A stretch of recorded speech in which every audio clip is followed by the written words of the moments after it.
So good morning, everybody. Today we're talking about situational presentation, which is one of the approaches or one of the frameworks of teaching grammar.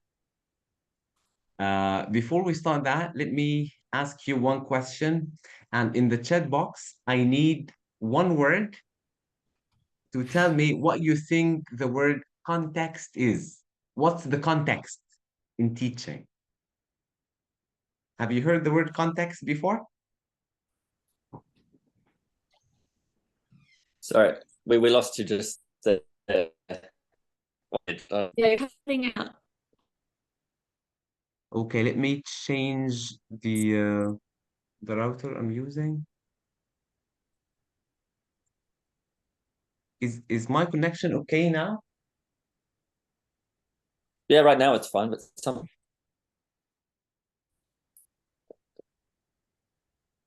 Yeah, it was I a bit patchy. I changed the router. I joined another network I have at home just in case.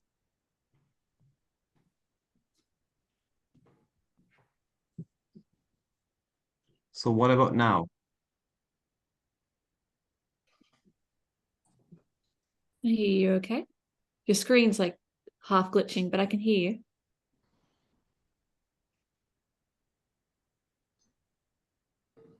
Okay, so if you can hear me better now, type one in the chat box. Mhm.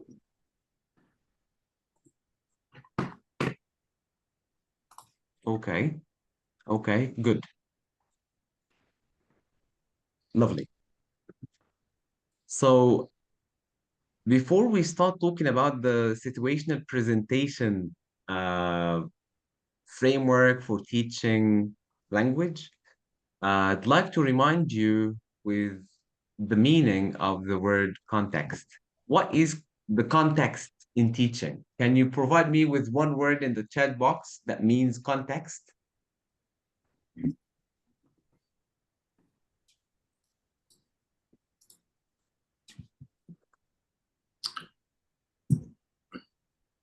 Well, we have different definitions here, different synonyms. Text. Oh.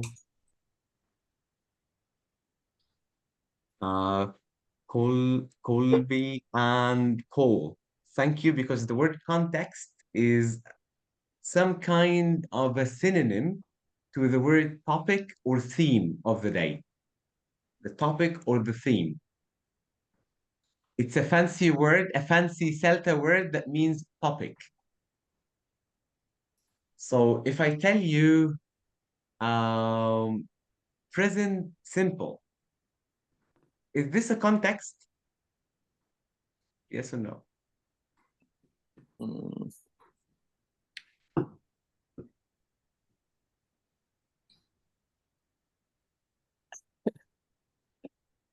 Did you want us to type, Mohammed, or? Okay.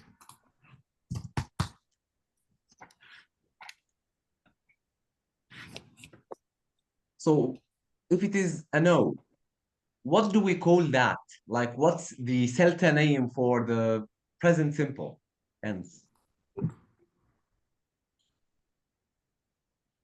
Grammar. Target Yes, language? the Celta name. Thank you, Colby. Say that again. It was Julia who said it. Target language, is it? Excellent. Excellent, Julia. So, what are some different ways of setting the context? Because every kind of lesson doesn't matter what the target language is, what type of lesson it is. Every lesson we need to set the context in the beginning. How do we set the context in the beginning? Can you suggest some ways? Like you can just use your mics. You don't have to type in this time. Is it the lead-in? In the lead-in, yes, we set the context. We have some different ways, some varied techniques in order to set the context. Your conversation. Okay, this is one thing, like we discuss things or we let the students discuss things together, like a question about the topic or two. Pictures. Okay. like a little story. Oh, what's it called? Anecdote? I can't say the word. Excellent. You said it correctly. Good job.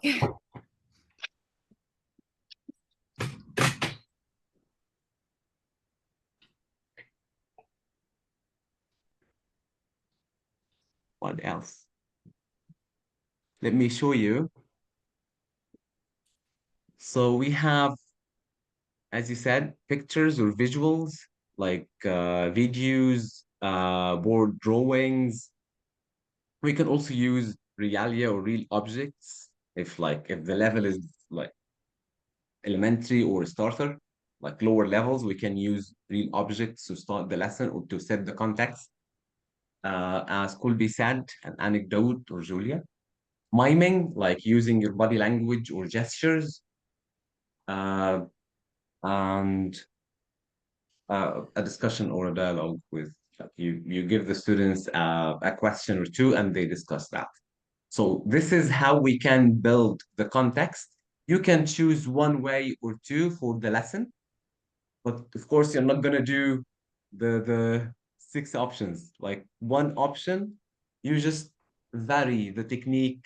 You're teaching six times. I think you taught three or four out of your teaching practice. So you can try some different techniques in becoming teaching practice. So do we use more than one for each lesson or one technique is enough?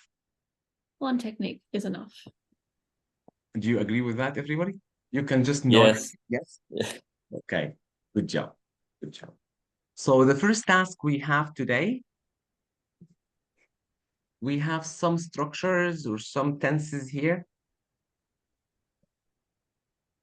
How many sentences do we have? Or Good job.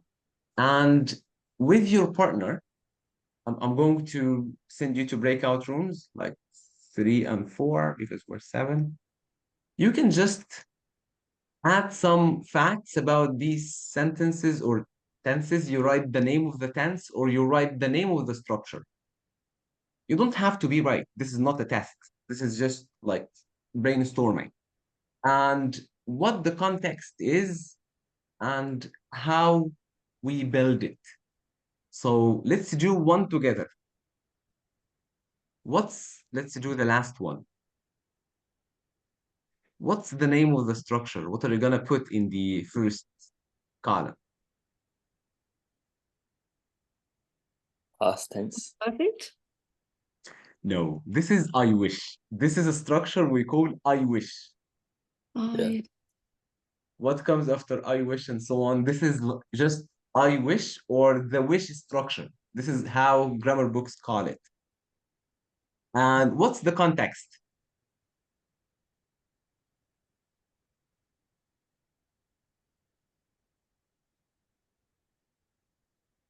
School? This can be a context. Studying can be your context. Like present wishes in general can be your context, but the best one is school or studying, a specific context for the lesson. And a quick way to build that, the third column, Hmm. Like a picture of a school and then ask them what did they study at school? I don't know. Job interview. job interview is a bit, yeah, you can relate, you can link it because this person is regretting something, I guess. So a picture, or if they're students still studying, you can ask them, how do you study? Do you study hard? Why not? Is it easy? Like a dialogue. You can just through like 2 or 3 questions or put them on a slide and students discuss that in 2 or 3 minutes and you listen to them like for a couple of minutes, then you move on with your lesson. Anyway, I'll leave you with the other three marker sentences. You just decide the tense or the structure. the general context, and you decide together as a group on a way you build this context. You can take a picture with your phones, picture of the screen.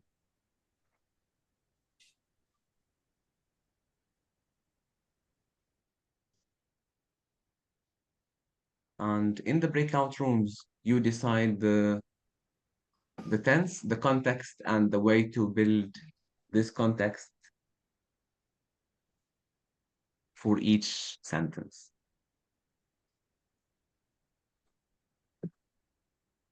Okay. So, ready?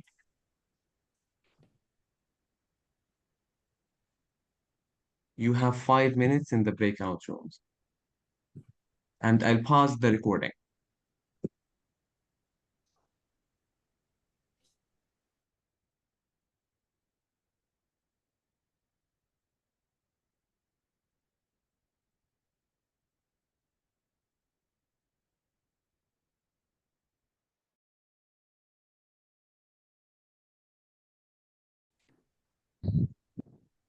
Well, welcome back. Welcome back. I heard some very nice ideas in the breakout rooms. So for room one, we had Colby, Florian, Marlon, Simon. Um, you had a nice idea about he's cooking dinner right now or now. So can you tell me how you're going to build the context here, like the third column directly of you? So we said would ask, what did you guys have for dinner last night? And like start a conversation around that. Okay. The other room also had a very nice idea. David, can you share it with us? About creating context. But it was based on the theme provided by Julia about a conversation amongst flatmates, or a scenario of flatmates, a bit like something from that TV series Friends. So who's cooking dinner tonight, or who's cooking dinner, and then you could say he's cooking dinner now. Yeah, or when's so where I don't know who the characters are, Chandler or whoever. When so and so cooking dinner, you can say he's cooking dinner now. It's okay, don't worry. Dinner's Okay. coming. So you just need to give them a little task before you play the video, because this is a classic mistake when people use videos. Sometimes they play the video, then they ask the students a question or two. So now, Yeah. now you're checking their memories, not setting the context. You need to give them the task before you play the video or the audio, or you give them any kind of, you know, give them the task or the question, then play the video. Mm. And this question should be related to cooking or to dinner or to meals. Okay. And it can be something personalized. For example, I tell them that one of my worst nightmares is to have to cook for somebody, because I just can boil some eggs, make some tea, and this is the maximum I can do the kitchen, the maximum. What about you? Can you cook? Something like that, and they discuss it together. So personalization is also an option. You talk about yourself for like 30 seconds to a minute, then you ask them the same to discuss in pairs or in groups for like 2 3 minutes, so that the whole lead-in stage shouldn't exceed like 3 to 5 minutes on a 45-minute lesson. So the lead-in stage, 5 minutes maximum with all its components in the lead-in stage. Lovely. So Mohammed, maybe something about the lead-in. What if the lead-in contains vocabulary already? Like if it's I useful vocabulary. I honestly, Florian, I do not recommend rushing the target language in the lead-in. The lead-in should be some kind of humanistic stage to pull the students' legs into the lesson, something kind of fun, something to reassure them, to get them to put on the English language hat. not to rush the target language like the vocabulary or the grammar in the lead-in stage. So we keep it simple.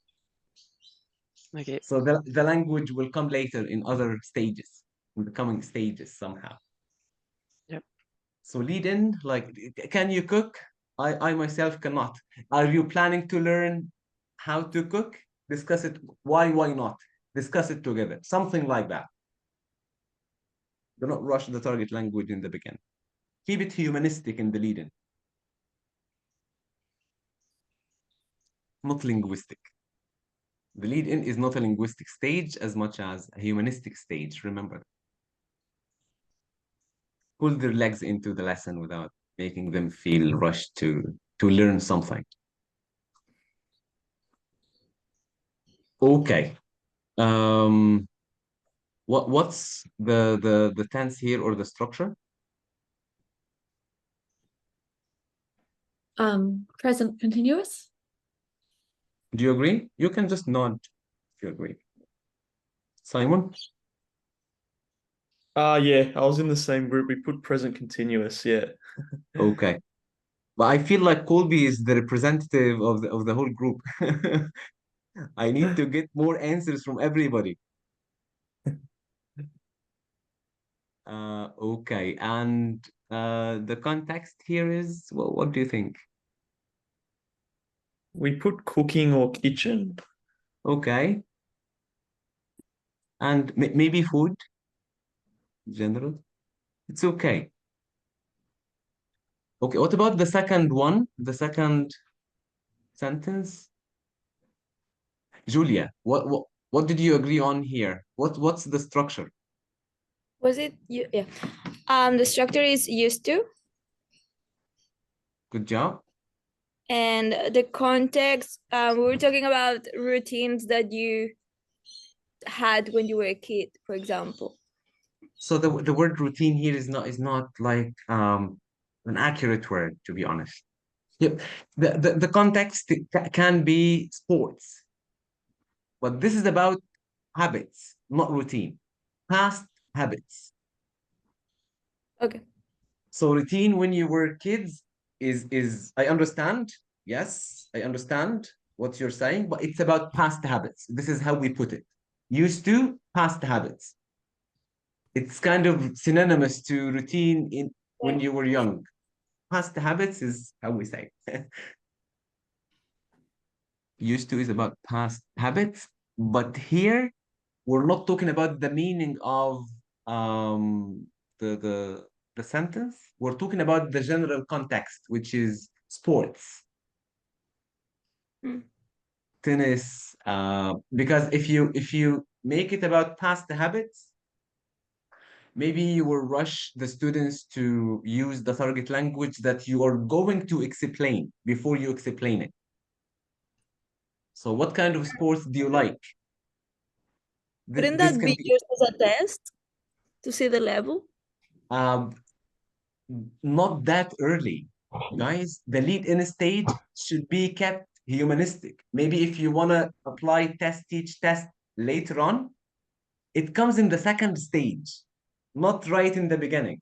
So we just need to pull their legs into the lesson during the lead-in. Remember the name of the stage in the beginning? Lead-in. No testing, no target language, just something humanistic to make them feel kind of comfortable with the lesson.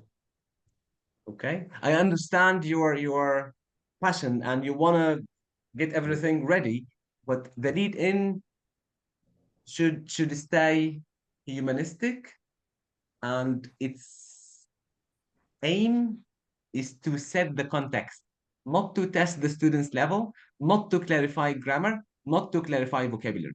It's called lead in, like warming them up in relation to the topic of the lesson, not even the target language. So the lead in is about the context or the topic or the theme. Remember, we agreed that context means topic. So target language will come later. Okay, so how are you gonna build the context here? We had an Oh, idea of a conversation between parents watching their kids play tennis, and they're telling each other what they used to do. so again, if they tell Some each other images what they of two used, parents talking to each other. if they tell each other what they used to do, that means they're going to use the target language. You're expecting them to use the target language before even you explain it. Mm. So what kind of sport? Keep it very simple. What kind of sport do you like? Uh, which sports do you watch and why? Something very, very simple related to the context, the topic, not the target language. Remember that. I know it can be tricky. As teachers, we want to start the lesson very early. Like it's about used to today. I want to make them use used to early on. No, no. Take your time, let them enjoy the lead in, talking about something they like or describing something they see on the screen without having them to use, without pushing them to use the target language in the first minute or in the first 5 minutes. Okay. So it can be a conversation, it can be a short video. You give them a question and they watch the video and they talk about their what they like, what they don't like. Okay, so there are too much cars in the city. So what's the structure here? Something we teach at the starter level or at the elementary level. Too much and too many, and countable and uncountable. Uh, this is kind of vocabulary. So this is lexical meaning. The grammar part here is there is and there are for elementary students or starter. This is the structure. There is plus singular, there are plus plural. This is the grammar part. And what's the context? Marlene, welcome back. You're muted, Marlene. I cannot hear you. No, you're not muted, but we cannot hear you. Is it only me? No, I can't hear either. Your microphone is not maybe recognized. Still There's something missing, Marilyn. no sound. I cannot hear you. Yeah, I'm glad Okay. you can hear us. Can you hear us? Okay. Okay. She's on mute. Even when she unmutes, Mm. still no sound. Anyway, so what's the context here? Traffic? It can be traffic, it can be towns and cities. Okay. Lovely. So this is just a quick revision on how we set the context and the difference between the word context and target language. So the target language in the first sentence or the first marker sentence is the present continuous tense. The context is food or cooking or kitchen, whatever. The second one, the target language is used to. This is the structure. And the context or the topic is sports. Okay. So this is like a quick revision on like the context and target language. So when we teach grammar, this is like a Celta thing. There's some kind of noise coming somewhere here. So the target language doesn't fall from the sky on the student. We do not just start saying, okay, today we're studying the present continuous. That doesn't happen. We just need to give them a lead-in stage. Then for this session, we will learn how to extract the target language from a situation, from a picture, from a video. After the lead-in, we use the lead-in after they have a discussion or they look at a picture and discuss something. We extract the target language from this picture or from the video or from the discussion, but it doesn't fall from the sky. And we never start our lessons by saying, today we're studying grammar, we're studying the present continuous, and listen to this sentence. He is cooking dinner now. He is cooking dinner now. Is plus verb plus ing. This is the present continuous. We never do that in the modern techniques. We need to keep it humanistic in the beginning, and from the lead in or from the situation we created, we need to extract the marker sentence and start the clarification stage. Okay, so we build the lesson this way: humanistic, then linguistic. Situational presentation or present practice produce. We start with the lead in, we set the context, then we use this context later on after the first 5 minutes of the lead in or the 6 minutes in the lead in. We extract the marker sentence and we start our clarification. We we pull the target language or the marker sentence out of the context we presented in the first 5 minutes, or we let them discuss in the beginning, the lead-in stage. The second task for us today, we're going to watch a video for Jim Scrivener. Who knows Jim Scrivener? He is the one who created, or he wrote like some very famous methodology books, and he is delivering a situational presentation stage, video showing us how to extract the marker sentence or some marker sentences in the present practice produce approach. Just 5 minutes. But before we watch the video, remember what I told you earlier today?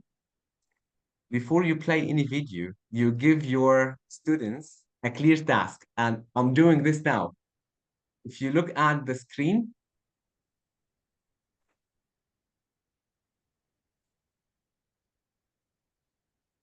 I need you to look at question 1. What was the context in the video we are going to watch? And what materials did he use to elicit the target language? Have you heard the word elicit before on this course? Yep. So elicit is another word. It's a fancy Celta word for ask. When we elicit, we take from the students. We ask the students. But elicit is a bit bigger and deeper than ask, because we might show them something and they give us what they see without even asking a direct question. So elicit is asking the students or discovering what they know. So what materials did he use to elicit the structure or the target language? And how effective? This is your opinion, how effective it was. How many times did the teacher model the sentences before the students repeated them? What do we mean by model? Say the sentence out loud so then the students can hear how to pronounce it. Excellent answer, Colby. So modeling is the teacher saying the sentence, drilling, the students repeating the sentence. So model and drill. Model is by the teacher to make sure that the students listened to the correct pronunciation. Then they drill. They repeat after you as a teacher. This is drilling. Okay. What different interaction patterns were used for drilling? And drilling means students repeating the sentence. And how did the teacher deal with the mistakes? So let me, if you want to take a picture here, let me, you take a picture of the 6 questions. Did Something you to send that? take. Sorry. I will upload that. I will upload that in the input sessions folder. But for now, I'm we can. in the chat for the Zoom. If you could copy paste them so we have them there. Okay, good idea. Thank you. You can also use your phones if you want to have them on your where is the chat box? Yes.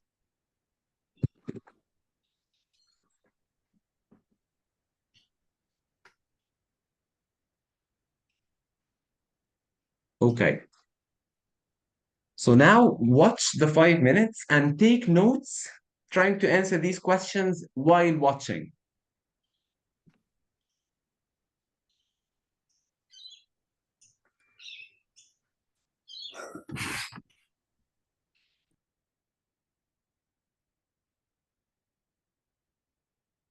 Ready?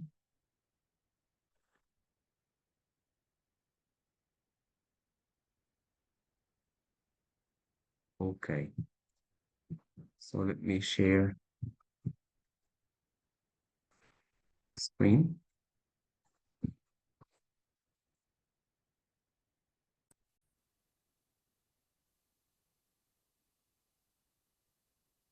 Have you seen Jim Scrivener before?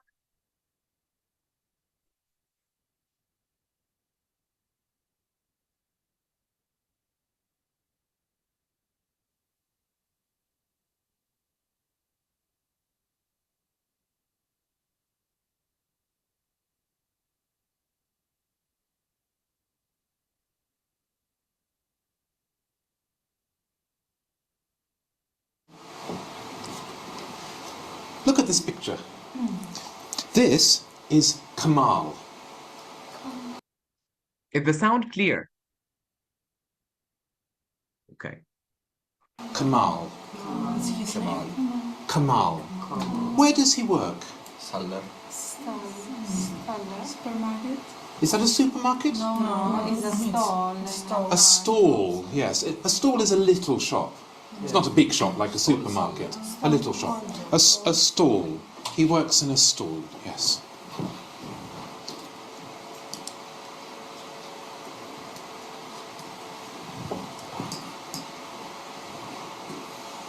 I'm going to tell you about an ordinary day for Kamal. Every day.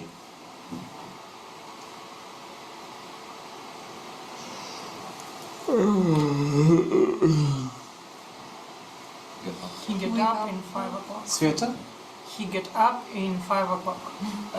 Okay, the idea is good. Can you make the sentence better? He get up at 5 o'clock. At, good. At 5 o'clock. Okay, this word. Listen. Okay, Runa?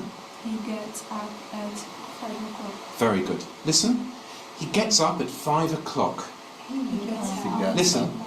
He gets up at 5 o'clock. Everybody? He gets up at 5 o'clock. Very good. Again? He gets up at 5 o'clock. Okay, you sound a little bit bored. Try and sound more interested. He gets up at 5 o'clock. He gets up at 5 o'clock. Okay? He gets up at 5 Gets. up at 5 o'clock. He gets up at You're saying gates. Listen. Gets up. Gets up. Gets up. He gets up. He gets up at 5 o'clock. Good. Tell Daniel. Tell Daniel. He gets up at 5 o'clock. Okay, good, thank you. Tell Bruno. He gets up at 5 o'clock. At 5 o'clock. 5 o'clock. 5 o'clock. 5 o'clock. 5 o'clock. Okay, I hear 5 o'clock. Listen. 5 o'clock. 5 o'clock. Good. Sentence? He get up. He he get up. He gets up at 5 o'clock. 5 o'clock. Okay, quickly. He gets up at 5 o'clock. 5 o'clock. Good. Okay, very good. Okay.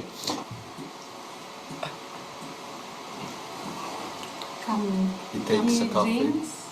He takes a coffee. Takes. Drinks. Okay. He drinks a cup of coffee. Okay. Tell Francesca. He drinks a cup of coffee. Francesca. He drinks a cup of coffee. Good. Very good. Okay.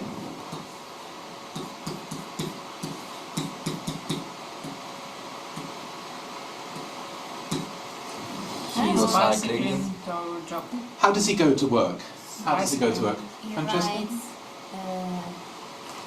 your bike. My bike. His bike. Okay, that's possible. You can say he rides his bike. Can you think of one word that has the same meaning? Cycling. Okay. It's the right verb, but the wrong form. He... Cycle. Sveta? Cycle. He cycle on walk. He cycles on walk. To walk. Okay, sentence? He cycles to walk. Good, okay. Bruna, same sentence? He cycles and walk. To walk. Okay, He cycles to walk. good. Okay. He Lazar? cycles to walk. Yes, you're saying to. Listen. To work. To walk. To work. He cycles to work. He cycles to walk. Okay, good. Tell the person next to you. Tell the person next to you. He cycles to He walk. cycles to work. He cycles to walk. To walk. Okay, go back to the beginning.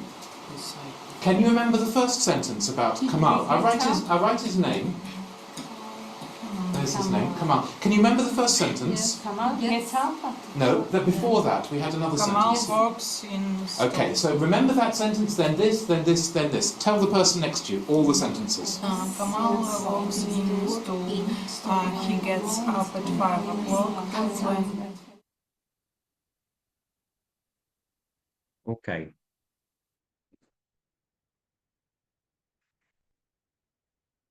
So let's go back to the questions. In the chat box,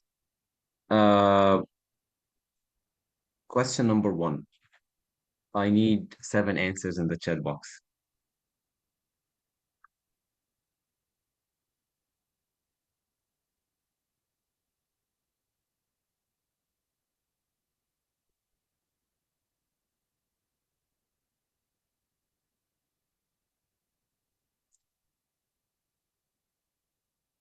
Store, not stall. Store. Florian, like market, supermarket. Sounds Sounds like a market stall or something. Wasn't in a I market think store? he was talking about store. Yes, Simon, thank you. Okay, Colby, yes, routine. Okay, work. But it's about daily routine. Kamal's daily routine. Lovely. That was the context. Good job. Okay. Good job, Marlene. Number 2. What did he actually use?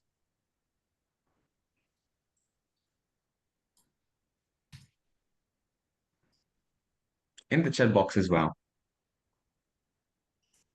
Okay, Julia.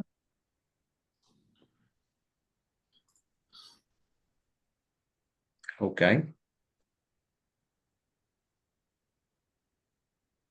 Yes, if you remember the ways we had in the beginning to set the context, Jim Scrivener skillfully used a mix of visuals. He used pictures and board drawings and miming, right? And he drew a bicycle very quickly, like very simply. It doesn't have to be like a complicated drawing or so pictures, board drawings, and miming. Okay. Do you think it was effective? Did it help him elicit the marker sentences or take the marker sentences from the students? So he didn't throw the marker sentences at the students, he elicited them from the class using visual pictures and board drawings, miming when he yawned and he gets up at 5 and so on. He elicited that. And that's the first step when it comes to teaching grammar. Elicit. Try to take the marker sentence from the students. You give them some, help, some clues, and you get the marker sentence from the students. If they didn't give you the marker sentence, it's not the end of the world. Not the end of the world. You can just give it to them, no problem. But you at least try to elicit. Elicit or elicitation is one of the criteria on the CELTA course, trying to get something from the students. This interaction, you give them effective clues, take something from them. This is elicitation. You give the clues, they give you something, the marker sentence in our case. Okay, so question number 3. How many times did Jim model the sentences before he asked the students to repeat? You didn't count, right? 2 times, 3 times, modeling, like giving an example how we say the sentence, you model it for the students, usually 2 times or 3 times. If the sentence is complicated, you might say it 4 times. He gets up at 5. And don't do it this way. He gets up at 5. He gets up at 5. No, do it naturally. He gets up at 5. Listen, he gets up at 5. Because some teachers just repeat it very quickly 3, 4 times. No, do it naturally. He gets up at 5. He cycles to work. He cycles to work. Repeat after me. He cycles to work. Some teachers do it this way. He cycles to work. He cycles to work. He cycles to work. This is like they do it robotically. No, do it naturally, as if you want them to hear it. You don't have to slow down. You say it just naturally. So 2, 3 times, maybe 4 times, no problem. Then you ask them to drill. So when students repeated the sentences, what different interaction patterns were used in the drilling? What are types of drilling here?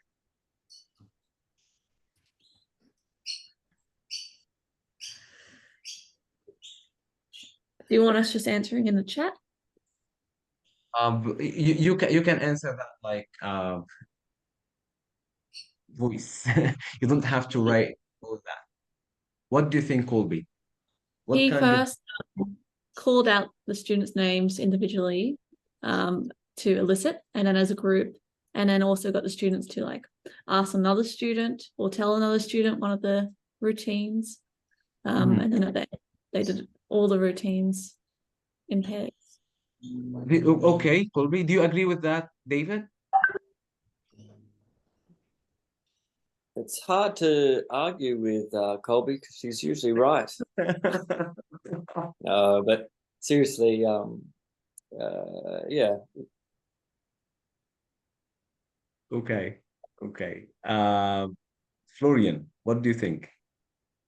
The interaction patterns with drilling, what happened? I agree with Colby as well. So I think Colby, he what are you doing to them, Colby? Are you mafia? Everybody is saying Colby is right, What happened? yeah, she transferred me some money on Bitcoin, so I had to agree with her. We're all going to be working for her after this. It's very different off camera. Off camera, it's a whole different story. Do you have Do you have a position for me, Colby? Like everybody is worried and they worship you. Anyway, Simon, what do you think? I need a different Yeah, mine answer, was. to be honest, Oh, because mine I was actually myself do quite not similar. agree 100% with Colby here. Maybe I'm gonna pay for that later, but I'm not 100%. Repeat what you said, Colby? Oh, sorry. Oh, That's all right. He also uses the fingers to make them repeat the sentence properly. okay. Okay. Good job. Finger highlighting. This is a technique. Marlon, is your mic? Oh, no, not yet. It's not working. I cannot hear you. Um, Marlon, if you want to leave the meeting and come back, maybe it works and you close Zoom altogether and you try, and it's recorded anyway. You can come back to this part anytime. Let me tell you how I do it in my class because I do not agree with everything that happened in the 5 minutes. I start with choral drilling, like I mean whole class drilling, because this boosts the students' confidence. If I call students like individually in the beginning to that was too fast, Marlon. You didn't switch anything off. She came back.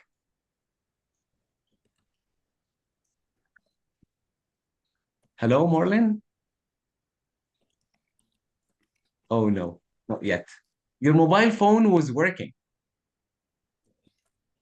We heard you earlier.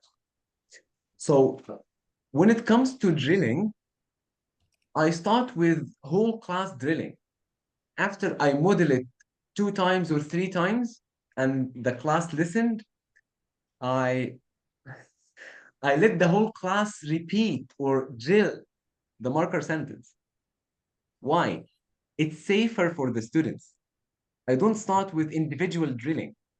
Until they get familiar with the structure, they're saying it together, like in the crowd.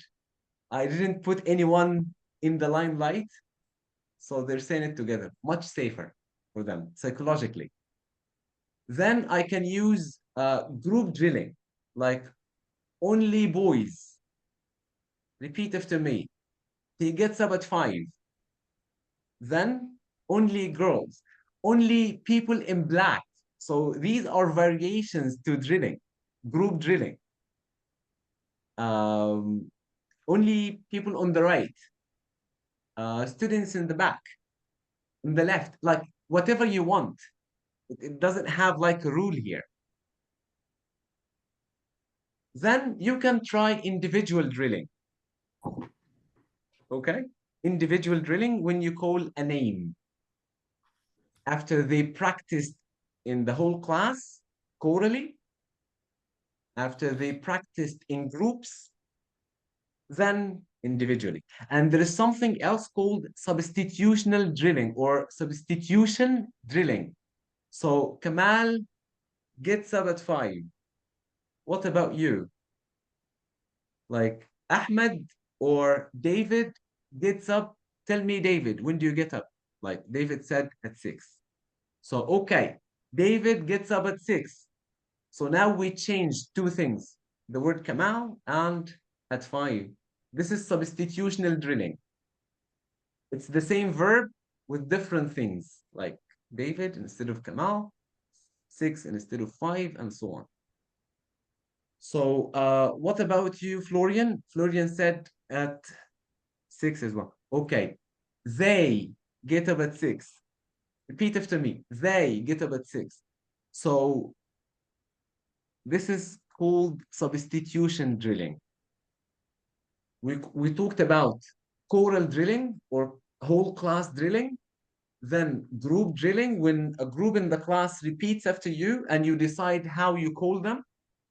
And the third is individual drilling after the students practiced twice in choral and in group, then individual drilling, and you can do the substitution drilling or not. By the way, teaching online is not the best when it comes to drilling. Because when you ask the whole class, if you have a big number of students in the class, like 15, and you say the sentence and you open the mics for them to drill, it feels kind of messy. If you have 8, 10 students, yes, let's try choral drilling, then group drilling maybe. Uh, and if you try individual drilling, you just pick 1 or 2 students to do that. You don't go one by one. That will waste a lot of time. Class drilling or choral drilling, everybody. David, are you is your okay. Come back, man. Did you get your coffee? Closed your eyes. Yeah, sorry. Yeah. Okay. I thought that your screen was frozen, but you were just relaxing, right? Yes. Yes. I Just relax. feel My ears are open. Yeah. I feel for you. Contemplating. I feel for you. But you are encouraging us to just, all relax Oh, now. my apologies. You're No, no, no, it's you're okay. doing It's a much okay. tougher job. It's very, very late there. Yeah. Marilyn. Okay, amazing. So what happened again? He elicited through visuals. He elicited the marker sentence through visuals. And it was like we had 3 or 4 marker sentence. It's about work. It's about getting up, about how he goes to work. So we had like 3 or 4 marker sentences. And this level is elementary. They are A2. So, and you think the visuals were effective. It helped students, produce or give him the marker sentences. We can let number 5 and 6 go because we have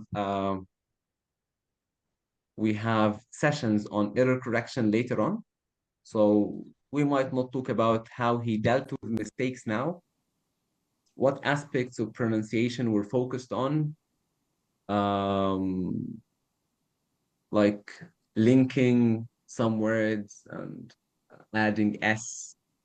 He focused on that very lightly. So let me just clarify how we should do it in our TPs, because this is what matters to you, right? How we do it in the TP. We agreed that the marker sentence was elicited from a situation or from pictures or from a video whatsoever. So what's the first stage in the situational presentation lesson framework? The same as any other framework. Eden. Yeah. That's the first stage. I don't want you to go mental when you organize your lessons. So we start with the lead-in. Any lesson during CELTA, after CELTA, starts with the lead-in, and we agreed it should be humanistic to set the context and engage the students.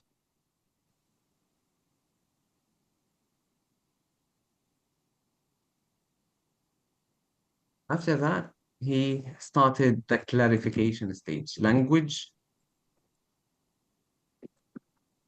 clarification.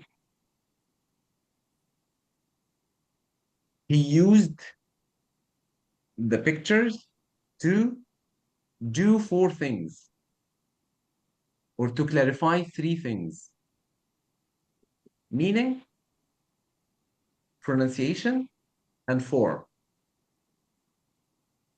This is how or what we need to clarify, the 3 aspects of the target language: meaning, pronunciation, and form. Clarify, meaning, for use, pronunciation, and form. When it comes to grammar, these are the three main aspects that we need to clarify for each structure. Its meaning or its use, this is number one. Was it clarified effectively in this video? I want you to be honest. Did you feel like he clarified the use of the present simple, or was it just touched on very quickly? Very quickly. I feel like it was, it was ignored somehow. He said, we're talking about Kamal's daily routine, and that's it. To me, he just used the context very quickly, but he didn't check their understanding of the meaning, and he moved on to the pronunciation directly. See? So we needed to make sure before they repeat, before any drilling, we need to make sure that the students understood the meaning. So he needed to ask them a question like, is it a habit? Like he goes to work or he wakes up at 5 or he gets up at 5. We needed to make sure that the students understand what this structure is about. When do we use it? What's its function, right? So is it a habit? Does it happen every day? Is it repeated? And he works in a store. Is this a permanent situation? They need to say yes. Even if they said no, we tell them. So did it happen yesterday? Will it happen tomorrow? Will it happen the day after tomorrow? Is it permanent?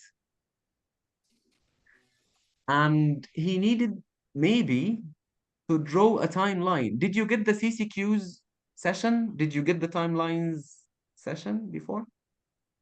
So he needed to use something to consolidate the use of this tense.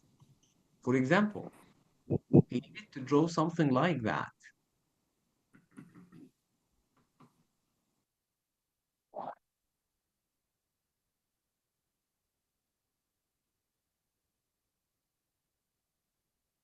This is a timeline, a very simple timeline. And there is a book to help you with timelines. Concept checking questions and timelines. Don't have to remember all the timelines and memorize them. No. So he goes to work or he wakes up at 5. This is how we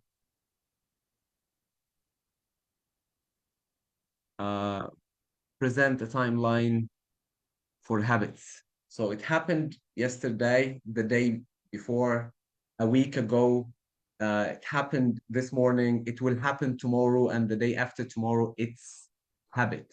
This is how we present a habit on the timeline. This is 5 a.m. 5 a.m. every day. This is his habit. Okay, 5 a.m. All of them. So how can we present a permanent situation on the timeline? He works in a store.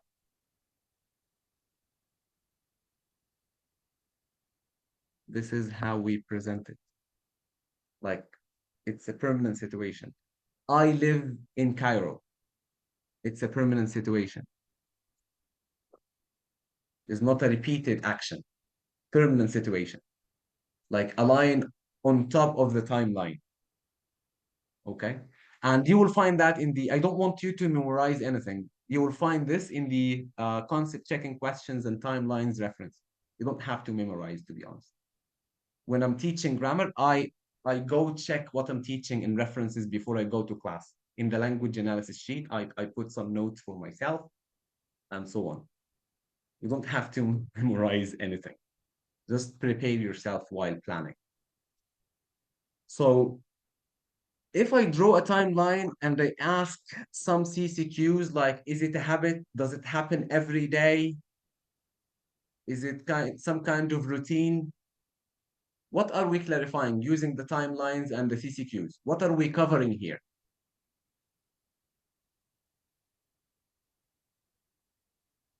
In the chat box, you can add your answers in the chat box. If we're using timelines and CCQs, what aspect are we clarifying?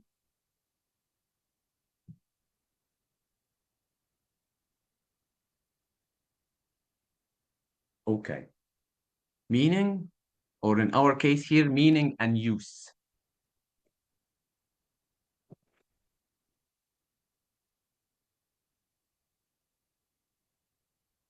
So what aspect comes after the meaning in the language clarification stage?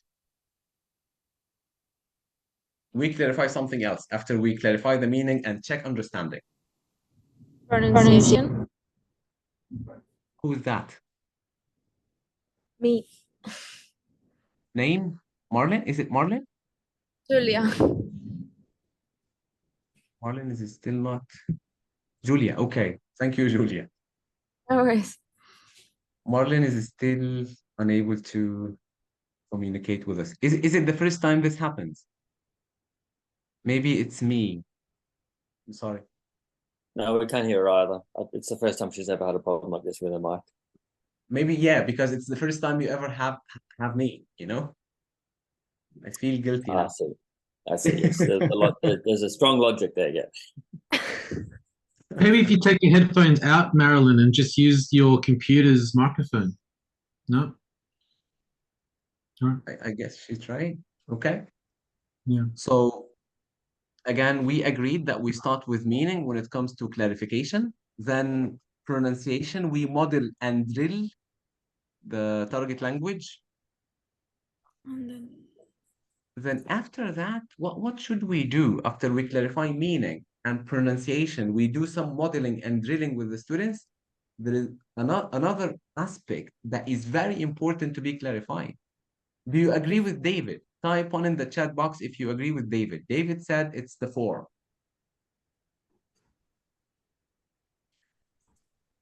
Yes. So again, those 5 minutes, Jim Scrivener didn't do all that because he was just showing us how he elicited, modeled, and drilled, and so on. Just showing you the idea. But this is not enough. If you watch the coming 5 minutes in his lesson, you would have seen some checking, a timeline, and form clarification.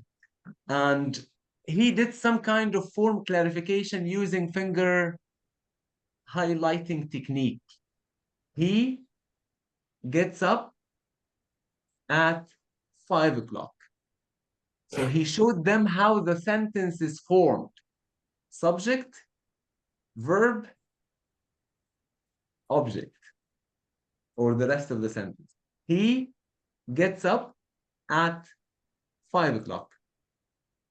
He gets up at, this is the verb, or he cycles to work. To work. Work. Repeat after me. Now, all of you. Work. Work.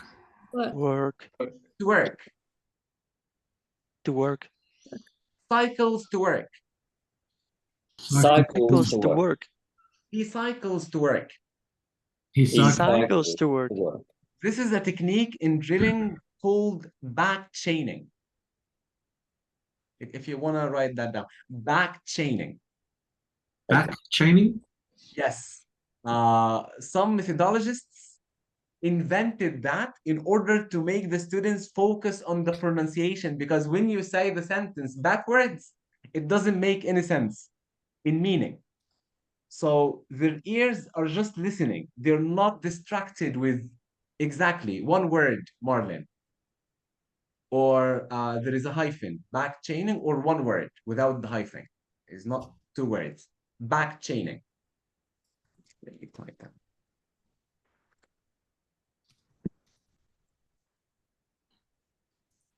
Okay.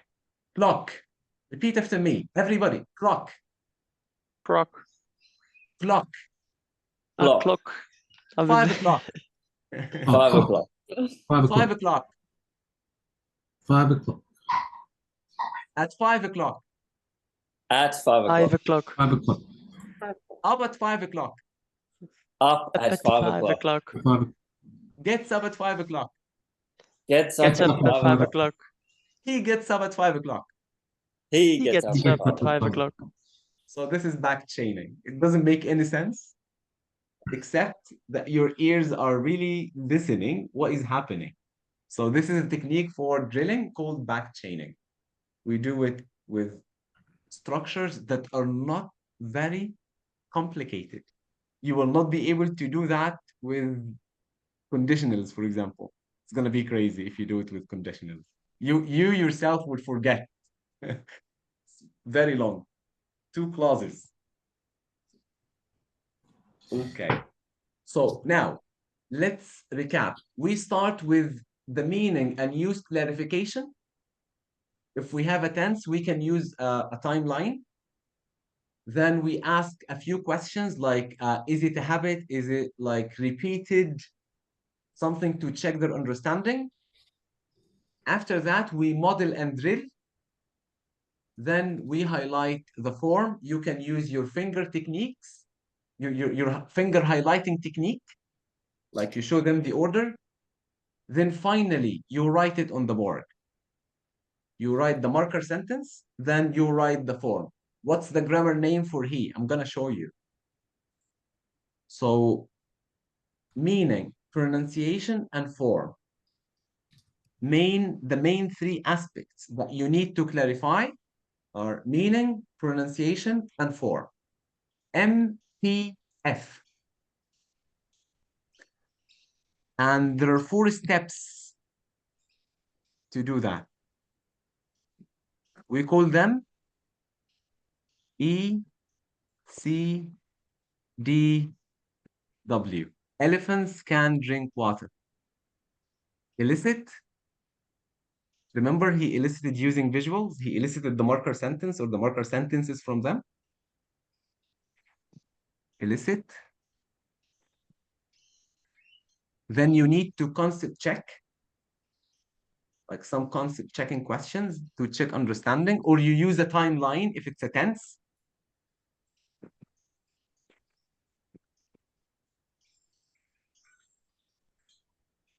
Then model and drill.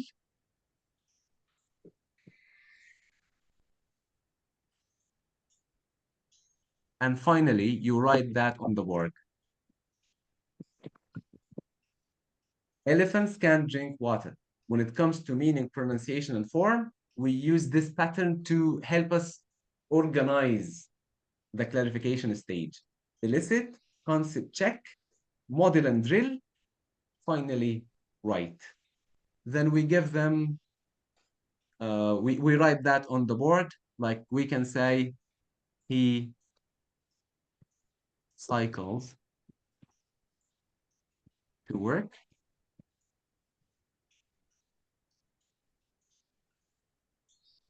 Okay, we do this with the students. What's the grammar name for he? The grammar word. Subject. Excellent. Plus the grammar name for cycles. Verb. Excellent. So with he, she, it, what do we add to the verb? Yes. Or es. Plus the rest of the sentence, or you write object. So I didn't ask the students, can you tell me what part of a speech is he? I want you to notice my questioning technique. I said, what's the grammar name for he? I didn't use big words. What kind of word, what part of a speech is, no. What's the grammar name for he? The simplest question ever. I didn't ask them, can you tell me what the, no. What's the grammar name for he? What about cycles? And that's it. So present practice, produce. This is, we didn't use any text here, he used visuals. Let's recap. This is present, practice, produce framework. He used pictures and he mined to elicit the marker sentence. Then he modeled and drilled, and he should have clarified the meaning. If the video was longer than that, clarify the meaning. Use a timeline if it's a tense, use CCQs if it's structure. You can use both if it's a tense like present simple. Then you move on to modeling and drilling. Then finally you write the sentence on the board and highlight the form. So what happens after the clarification stage or the presentation stage? Some practice and some production. Okay. We give you tasks in the book to help your students practice and produce. But the quality of the clarification stage is all about meaning, use, pronunciation, and the form. And that's the core of the situational presentation. We have another session. We will take a 15-minute break. And we will have another session on teaching grammar as well. We're going to see a different technique.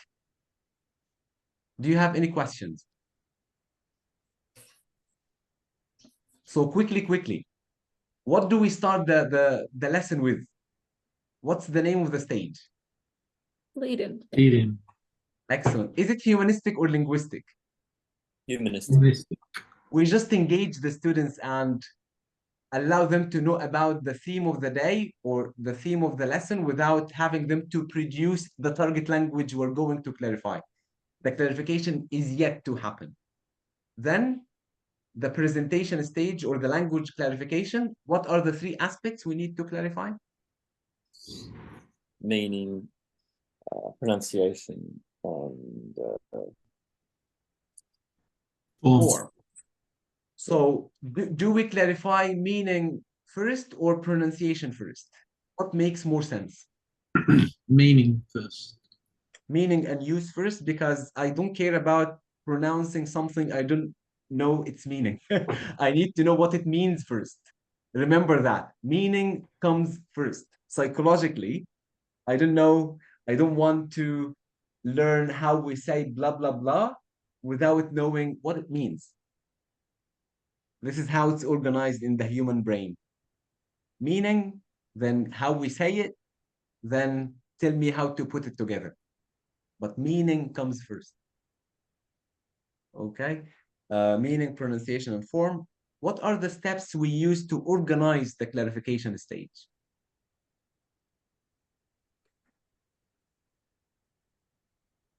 ECDW, is that it? Excellent. Elicit, check, model and drill, and finally write. Don't write first. Because when we were at school, our teachers always started with writing. And this is against learning. Writing comes later. Especially with vocabulary, by the way. I still have some students in Egypt say, I don't know, instead of I don't know. Why? Because they saw the written form first. And their brains got the K to be pronounced. It was their first time to see it when they were kids. It was fossilized. Please write later after you clarify the meaning and pronunciation. Thank you very much. And if you have any questions, please shoot. We have another session after 15 minutes. Thank you. No questions? Okay. See you in 15 minutes. I will upload the material and the short video and everything later on. Okay. See you.